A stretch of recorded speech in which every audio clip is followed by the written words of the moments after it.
আমি অনেক দিন আমাদের সংগঠনের সাথে আমি অনেকের সাথেই যোগাযোগ করতে পারিনি। আজ আমার পরম সৌভাগ্য যে আমার এই অসুস্থতা কেটেছে কিছুটা, এখনও শারীরিকভাবে একটু অসুস্থতা আছে, তার মধ্য দিয়েও আমাদের সহযোদ্ধা এবং একজন জ্ঞানী ব্যক্তি এবং সনাতন ধর্মকে মনপ্রাণ এবং জীবন জীবন উজাড় করে যে সনাতন ধর্মকে টিকিয়ে রাখা এবং সনাতনকে জাগরণ সৃষ্টি করার আলোকে যিনি পথ প্রদর্শকই বলবো এবং গবেষক, আমাদের কুশলবরণ চক্রবর্তী মহাশয়, আমার বাবা আমাকে দেখার জন্য সেই সুদূর চট্টগ্রাম থেকে আজ ছুটে এসেছে ভাঙা ফরিদপুর এই চুমুরদি গোপাল গোপীনাথ সেবা সঙ্গে। আমি বাবার কাছে আমি অনেকদিন তো হয়তো সঙ্গের সাথে যোগাযোগ নেই এবং আপনাদের সাথেও থেকেও আমি একটু বিচ্ছিন্ন। এখন আমি একটু জানতে চাই যে আমাদের রাষ্ট্রীয় অন্তর্বর্তী সরকার, আমরা এতটা চিল্লাচিল্লি করলাম, এতটা দাবির কথা জানালাম, কিন্তু অন্তর্বর্তী সরকার আমাদের একটা সারাও আমি এখনো আমার বোধহয় আমি পাইনি। এখন পরবর্তী স্টপে আমাদের যে চিন্ময় প্রভু যে এখনো তার শুনানি হলো না এবং তার জামিন হলো না, এই পদক্ষেপ সম্বন্ধে আপনি কি মনে করেন এবং আমাদের কি করা উচিত? এদিকে আমাদের বোধহয় দুটো কথা আমাদের জানা দরকার। এটা তো চিন্ময় প্রভুর সাথে যেটা হয়েছে এটা অন্যায়, এবং চিন্ময় প্রভুকে তো একেবারে যেভাবে গ্রেপ্তার করছে এটা তো করতেই পারে না, এবং চিন্ময় প্রভুকে যেই অপরাধে রাষ্ট্রদ্রোহ মামলায় যে জাতীয় পতাকা অবমাননা, সেটা তো তিনি যে জাতীয় পতাকার কোনো অবমাননা করেনি, এটা বাচ্চা শিশুও বোঝে। হ্যাঁ, যে যেই পতাকার কথা বলা হচ্ছে সেই পতাকা চাঁদতারা খচিত, স্টেজ থেকে বহু দূরে, এগুলো সব বিষয়গুলো যে ষড়যন্ত্রমূলক। এবং পরবর্তী চিন্ময়বাবু গ্রেপ্তার পরবর্তীও যে বিভিন্ন ঘটনাগুলো ঘটছে, মনে করি যে কোনো না কোনো গ্রুপ মানে পুরো এই হিন্দুদের এই আন্দোলনটাকে থামিয়ে দেওয়ার জন্য ষড়যন্ত্রমূলকভাবে বিষয়গুলো করেছে। এটা বোঝার জন্য আপনার পিএইচডি করতে হবে না, পিএইচডি করার দরকার না, আপনি সাধারণ দৃষ্টিতেই বুঝতে পারবেন যে ঘটনাটার ফলাফলে যারা লাভবান, মানে এই পুরো আন্দোলনকে দমিয়ে বা আন্দোলনকে বন্ধ করে, তারাই এই পুরো বিষয়গুলোর সাথে এই সমস্ত ঘটনার ঘনঘটার সাথে যুক্ত ছিল। তো বিষয়ে যাক, আমরা সেটা বলতে চাই না। এখন বাংলাদেশের যে অবস্থা, যে আপনি সত্য কথা তো আপনি বলতে পারবেন না, আপনি একটু ইনডাইরেক্টলি বলতে গেলেও সেখানেও বহু মানুষের বহু অনুভূতিতে আঘাত লাগে। অথচ দিন রাত্রি হিন্দুদের নিয়ে কি পরিমাণে কুৎসা করা হচ্ছে, হিন্দুদের সব কিছুকে নামে আজে বাজে কথা বলা হচ্ছে। তো আমি মনে করি চিন্ময়বাবুর সাথে যে অন্যায় হয়েছে, চিন্ময়বাবুকে অতি দ্রুত মুক্তি দেওয়া উচিত, এবং মুক্তি হয়তো দিবে। আমরা গত কিছুদিন আমরা বিভিন্ন প্রশাসনের সাথে কথা বলছি, আশা করি খুব দ্রুতই তার মুক্তি আমরা হবে। কারণ আমরা যত জায়গায় কথা বলেছি, আমি গত কিছুদিন যাবত সাধু সন্ত নিয়ে কয়েকজনকে নিয়ে আমরা বিভিন্ন সরকারের বিভিন্ন পর্যায়ে কথা বলার চেষ্টা করছি, এবং দেখেছি তাদের মধ্যেও সেই আগের যে একটা রিজিড ভাবটা ওরকম ভাবে নেই। সেই হিসাবে আমার মনে হয় যে চিন্ময়বাবু অতি দ্রুত সে মুক্তি পাবে। আর আমাদেরও আমাদের যে 8 দফার আন্দোলন, 8 দফা তো আর নতুন কোনো দফা না, এর প্রথম দফাটা বাদ দিলে সবগুলোই পুরনো, এবং সবগুলোই এর মধ্যে শেষের যে দফাটা, যে দুর্গাপূজায় 5 দিন ছুটি, এটা একটা পপুলার দাবি। এটা ছাড়া আর অন্য দাবিগুলো কিন্তু হিন্দুদের অস্তিত্বের দাবি, এবং এটা যে এতকাল হয় নাই, এটাই একটা কি বলবো, আমরা যে এই 53-54 বছর যে আমরা যে বঞ্চিত হয়ে আছি, সেটা সবচেয়ে বড় দৃষ্টান্ত এটা। আপনি চিন্তা করেন মহারাজ, আজকে বাংলাদেশে কত রকমের মাদ্রাসা, এবং মাদ্রাসার যে শিক্ষকেরা যে আপনি যদি বেতন কাঠামোগুলো দেখেন, আর সেখানে পুরো বাংলাদেশে বোধহয় টোল আছে বোধহয় 140টার মতো। সে টোলের এক পণ্ডিতদের সাথে আমরা বিভিন্ন সময় কথা বলে দেখলাম, তারা বললো যে টোলের পণ্ডিত, সেখানে যে টোলের যে অধ্যক্ষ, হ্যাঁ, সেখানে তারই বেতন 179 টাকা। 179 টাকা কারো বেতন হয়, এটা বর্তমান বাংলাদেশে, এটা তো কি পরিমাণে যে হ্যাঁ বৈষম্যের যে কতটা চূড়ান্ত, এটা তো বলার মতো না। আজকে আপনি ধর্ম মন্ত্রণালয়ে আপনি বাজেট যদি দেখেন, ইসলামিক ফাউন্ডেশনের বাজেটগুলো যদি দেখেন, ভাই আমরা তো পর্যায়ে আসছি দেশে, ঠিক আছে, আমরা সংখ্যালঘু 10% হিসেব করে আমাদেরগুলো আমাদের দিয়ে দেয়। হ্যাঁ, এই গত সরকারের আমলে এই 570টার মতন মসজিদ হয়েছে, সেখানে তো আমরাও 10% হিসাবে আমরাও তো এর ভাগিদার আছি না। আমাদের তো অন্তত 8টা বিভাগে তো 8টা মডেল মন্দির করে দিতে পারতো, সেটাও কিন্তু তারা করে নাই। আমাদের হলো যে ভাগের মা যেমন গঙ্গা পায় না, আমাদের নিয়ে সবাই রাজনীতি করে, আমাদের সবাই ট্যাগিং করে, আমাদের ব্যবহার করে। তা আমরাও কেন আমাদের ব্যবহার হইতে দিছি?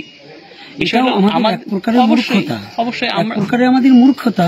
আর দ্বিতীয়ত আর একটা কথা জানতে চাই আপনার কাছে, যে যদি এখনো সরকার আমাদের ডাক তার কর্ণকুহরে গ্রহণ না করে, তাহলে পরবর্তী স্টেপে আর তো বসে থাকা যাবে না, আমাদের আবারও পথে নামার সিদ্ধান্ত নিতে হবে। কারণ যদি পথে আমরা না নামি, আমাদের পথে নামার একান্ত সবাইকে আমি আহ্বান করব। এবং আপনার তরফ থেকে আমি জানতে চাই, এটা কি আমাদের নামা একত্রিততা অবশ্যই হয়েছি এবং হব, আরও যারাও আমাদের মধ্যে কিছু বিচ্ছিন্ন অবস্থায় আছে তাদেরকেও আমরা একত্রিত করার চেষ্টা করছি এবং করব। এবং এরপরে চিন্ময় বাবাকে যদি মুক্তি না দেন এবং যদি নিঃশর্তে, কোনো শর্ত থাকবে না, এবং সে তো কোনো বাংলাদেশের কোনো ক্ষতি করেনি, আজকে চিন্ময়কে, কালকে আপনাকে, পরশুদিন আমাকে, এভাবে তো এরা আমাদের সম্পূর্ণ জাতিটিকে নিঃস্ব করার একটা চক্রান্ত চলছে। আর এই চক্রান্ত থেকে নিষ্কৃতি হতে হলে আমাদের একান্তই প্রয়োজন। আমরা সরকারের কাছে আহ্বান করছি, আমরা সরকার এবং আইনকে শ্রদ্ধা রেখে আমরা কাজ করে যাব। এবং আমাদের যে সমাবেশ আমরা এতদিন অব্যাহত রেখেছিলাম, দেখি সরকার আমাদের কি সলিউশন দেয়। আমরা সেটা কিন্তু তার কাছ থেকে ভালো কিছু পাইনি, এখনো পর্যন্ত দৃশ্যমান কিছু পাইনি। হ্যাঁ, অন্তর্বর্তী সরকার এখনো আমার দৃষ্টিকোণ থেকে আমি এখনো অব্দি তাদের কোনো ভালো রেজাল্ট পাইনি। মানে আমাদের জন্য, হ্যাঁ আমাদের জন্য, আরো অন্যান্য দিকের জন্য ভালো হইতে পারে। হ্যাঁ, আরো বরঞ্চ যারা, আমি আর একটা জিনিস লক্ষ্য করে দেখেছি, যারা বৈষম্য বিরোধী আন্দোলন করেছে তারাই আরো বৈষম্য সৃষ্টি করে দিয়েছে।